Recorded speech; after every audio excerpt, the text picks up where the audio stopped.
هذا مصطفى تسراب 19 عام هو المدير العام ديال الفوسفات في المغرب. هاد 19 عام كان فوق المحاسبه، لا وزراء كيقدروا يتحاسبوا معاه ولا برلمان عنده الحق انه يستدعيه، لكن هاد السيد كيسير ثروتنا بين قوسين. كيفاش كيسيرها؟ ممنوع نهضروا على هاد الشيء.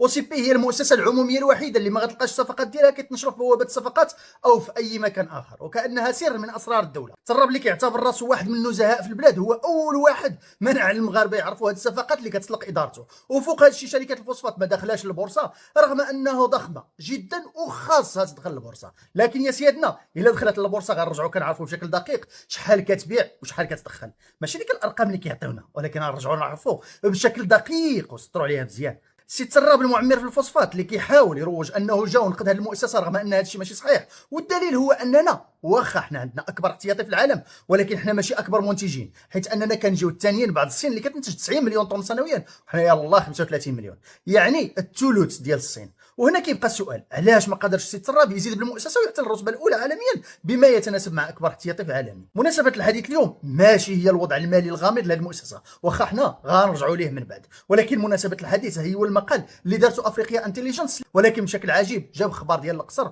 وقال ان ولي العهد كيقرا على يد جوج شخصيات هما مصطفى تسراب وكريم العيناوي. وهنا كيجي السؤال العريض، شكون عطى هذا الخبر لهذا الموقع غير المعروف؟ حتى ملي كتدخل ليه كتلقاه كيحط خبر واحد في الشهر. كيفاش هذا الموقع الميت يجيب خبر بهذه الاهميه؟ والاغرب ان جميع المواقع المقربه من مصطفى تسراب نشرت هذا الخبر وقالت انه نقلا عن الموقع الواعر افريقيا انتليجنس، واللي ما تيقنيش على هذا الموقع يكتب سميتو في جوجل وغيشوف بعينيه. فانا كنتسائل اش باغي يقول تسرب المغاربه بهذا الخبر؟ واش زعما هو كيقري ولي العهد؟